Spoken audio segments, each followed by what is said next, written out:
Hello everyone, this is Ashna. Today we'll complete रस धातु within 10 minutes. पहले तो निरुक्ति। रस शब्द की निष्पत्ति रस धातु में अच प्रत्यय लगने से होती है। रस धातु का अर्थ है जो गति प्रदान करने वाली धातु है उसे रस कहते हैं। आगे रस के भेद बताए आचार्य चक्रपाणि ने। दो भेद बताए, स्थायी और अस्थायी। स्थायी को हम पोष्य रस भी कहते हैं और अस्थायी को हम पोषक रस भी कहते हैं। पहले देखते हैं स्थायी रस। स्थायी रस वर्ड से ही पता चल रहा है कि एक स्थान पर स्थिर होने के कारण वह स्थायी रस कहलाता है। इसके एग्जाम्पल्स याद करो। एमसीक्यूज में पूछते हैं कि स्थायी रस कौन से है, अस्थायी रस कौन से हैं। साइनोवियल फ्लूइड जो कि जॉइंट्स में प्रेजेंट है, पेरिटोनियल फ्लूइड और सेरेब्रोस्पाइनल फ्लूइड। सेकेंड देखते हैं अस्थायी रस। इसका कार्य क्या है? ये शरीर के प्रत्येक कोश या स्रोतस में पहुंचकर जो भी चैनल्स है वहाँ पर उसका पोषक अंश प्रदान करता है, यानी जो न्यूट्रिशन फॉर्म में रहेगा वो वहाँ पर जाके प्रोवाइड करेगा। इसका एग्जाम्पल है प्लाज्मा या फिर लिम्फ। आगे देखते हैं रस का स्थान। रस का स्थान है हृदय और उसके गुण की बात करते हैं तो वो सौम्य कहलाता है। क्यों? क्योंकि उनके जो क्वालिटीज़ है, स्नेहन, तर्पण, जीवन और धारण, ये इसके विशेषताएं बताया है। आगे एक पॉइंट छूट गया। रस धातु द्रव है। द्रव और द्रव्य में डिफरेंस समझ लो। द्रव का अर्थ है लिक्विड और द्रव्य का अर्थ है सब्सटेंस। ठीक है। रस धातु के कार्य जो भी की पॉइंट्स है वो मैंने रेड में मार्क किए। तर्पण, वर्धन, धारण और यापन। तर्पण का अर्थ है नरिशमेंट प्रोवाइड करना। वर्धयति वृद्धि करना यानी बढ़ना। धारण तो आपको पता है। और यापन का अर्थ है जो सदा चलता ही रहता है। ठीक है। फर्स्ट श्लोक आता है प्रीनियता तर्पयता, अर्थात आहार द्रव्य से उत्पन्न आहार रस सभी धातुओं का प्रीणन करता है। जो भी हम इनटेक ऑफ फूड लेते हैं उसका उत्पन्न होता है आहार रस और वो आहार रस सभी धातुओं को नरिश करेगा। ठीक है। सेकेंड श्लोक आता है व्यान वायु में भी हमने किया था। अकॉर्डिंग टू आचार्य सुश्रुत स तु व्यान विक्षिप्त सर्वान धातुन प्रत्यपरेत, अर्थात व्यान वायु के द्वारा सर्व शरीर में विक्षेपित कर दिया जाता है। किसे कर दिया जाता है विक्षेपित? रस धातु को। और विक्षेपित करने के बाद वो अन्य सभी धातुओं का तर्पण करता है। ठीक है। दूसरा श्लोक आता है रस निमित्तमेव स्थौल्यम कार्श्यम च, अर्थात स्थूलता और कृशता का निमित्त कारण रस ही है। कृशता का यहाँ पर अर्थ है दुर्बलता या फिर दुबलापन भी कह सकते हैं। रस व स्रोतस। रस का जो स्थान था वो हृदय था, इसीलिए उसका मूल उत्पत्ति स्थल हृदय लिया है और वहाँ से निकलने वाली 10 धमनियाँ भी ली है।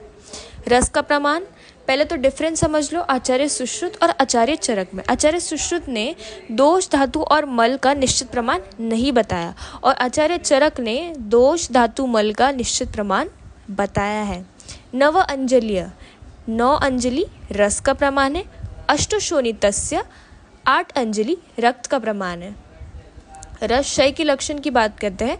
घटते सहते शब्दम, अर्थात तेज आवाज सहन नहीं कर पाना, जिसको लाउड नॉइस टॉलरेट नहीं हो पाता है, ये इसका लक्षण है। घर्षण क्रिया महसूस होना हृदय पर और हृदय में पीड़ा, हार्ट में ज़्यादा इंटेंस पेन होना, अल्प कार्य करने पे भी हृदय में तनाव महसूस होना, ये इसका लक्षण है। ठीक है। और भी लक्षण बताया इसमें। रस हृत पीड़ा कंप शून्यतास तृष्णा च, रस का क्षय होने पर क्या होगा? शरीर में कंपन, शून्यता अर्थात खालीपन तथा प्यास का अधिक लगना, ये इसका लक्षण है। रस की वृद्धि हो जाए, अगर रस की वृद्धि हो जाए तो हृदय क्लेद तथा प्रसेक होगा, जिसे हम सलाइवेशन भी कहते हैं और लालसराव भी कह सकते हैं।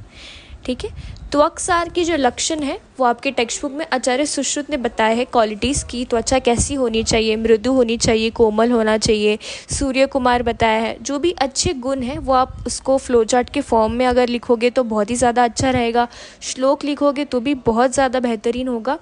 और रेफरेंस डालना नहीं भूलना है। और अगर श्लोक लिख रहे हो तो उसको बॉक्स करना है और अच्छे से उसका पॉइंट वाइज एक्सप्लेनेशन लिखना है। तो अक्सार या फिर रससार भी हेडिंग दे सकते हैं, 5 मार्क्स के लिए पूछ सकते हैं। ठीक है। सबसे इम्पॉर्टेंट आता है आश्रय आश्रय भाव। उसका जो श्लोक है 4 to 5 लाइन्स में दिया है आपके टेक्स्ट बुक में।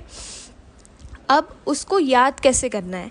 पहले तो फर्स्ट टेक्निक यही आती है कि अगर कोई श्लोक रिसाइट करना है तो उसकी हिंदी पहले आपको पता होनी चाहिए। उसका एक्सप्लेनेशन क्या है, उसका मीनिंग क्या है, अगर वो आपको पता है, आपके टिप्स पे अगर आपको आता है तो आपको श्लोक ऑटोमेटिकली याद होगा।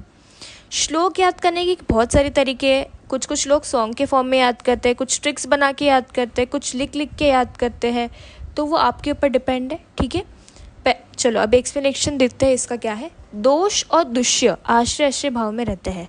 दोष यानी वात पित्त कफ और दुष्य यानी धातु और मल। अब कुछ आश्रय वो आपको याद करने हैं, जैसे अस्थि है वो वायु का आश्रय, श्वेत और रक्त ये पित्त के आश्रय है, और जो बचे हुए धातु है रस मांस मेद मज्जा शुक्र मूत्र पुरीष आदि ये श्लेष्मा के आश्रय हैं। ठीक है, इसमें आपको याद क्या करना है, इसका एक्सेप्शन अपवाद क्या है, अस्थि और वायु का। ठीक है, अच्छे से पढ़ लेना और पॉइंट वाइज रिप्रेजेंट करना पेपर में अगर आया तो। आगे लास्ट पार्ट आता है रस और कफ का आश्रय आश्रय भाव। अगर आपको आश्रय आश्रय भाव का कंसेप्ट समझ में आ गया तो ये भी इजीली आ जाएगा। और आपने सामान्य वृद्धि का नाम सिद्धांत भी पढ़ा है चरक संहिता में और अष्टांग में, कि अगर एक की वृद्धि होगी तो दूसरी की वृद्धि होगी, अगर एक का क्षय होगा तो दूसरे का भी क्षय होगा। डायरेक्टली प्रोपोर्शनल मेथड यहाँ पर अप्लाई होता है। ठीक है, तो यही बताया यहाँ पर कि अगर रस की वृद्धि होगी तो श्लेष्मा की भी वृद्धि होगी, और अगर रस का क्षय होगा तो कफ का भी क्षय होगा। चलो क्वेश्चन सॉल्विंग करते हैं। रस के भेद का वर्णन किसने किया है, आचार्य चक्रपाणी। कौन से दो भेद थे, स्थायी और अस्थायी। इनमें से कौन सा पोष्य रस है, पोष्य रस से क्या समझते हैं, स्थायी रस, पेरिटोनियल फ्लूइड और synovial fluid, both B and C. Next, रस व स्रोतस कौन से है, हृदय तथा दश धमनियां, only third option, not both B and C. रस का स्थान क्या है, रस का स्थान हृदय है, सेकंड ऑप्शन इज राइट। रस और रक्त का प्रमाण, हमने श्लोक किया था नव अंजलिय और अष्टोशोनितस्य, तो 9 अंजलि और 8 अंजलि। रस क्षय के लक्षण, हृदय द्रव, तृष्णा, घर्षण क्रिया, ऑल ऑफ द अबाव। रस की वृद्धि होगी तो क्या होगा, कफ का, थर्ड ऑप्शन इज राइट। रस वृद्धि के लक्षण, फोर्थ ऑप्शन राइट आएगा, क्योंकि बाकी जो 3 ऑप्शन है वो रस क्षय के लक्षण है। प्रसेक होना, सलाइवेशन होना रस वृद्धि के लक्षण है। श्लेष्मा के आश्रय कौन से हैं, रस मांस मेद मज्जा शुक्र, और इसमें एडिशनल क्या था, मूत्र और पुरीष भी था, थर्ड ऑप्शन। लास्ट क्वेश्चन कहते हैं तेज आवाज सहन नहीं कर पाना किसका लक्षण है, रस क्षय का लक्षण। ओके गाइस, ऐसे ही देखते रहना वीडियोस। Bye bye.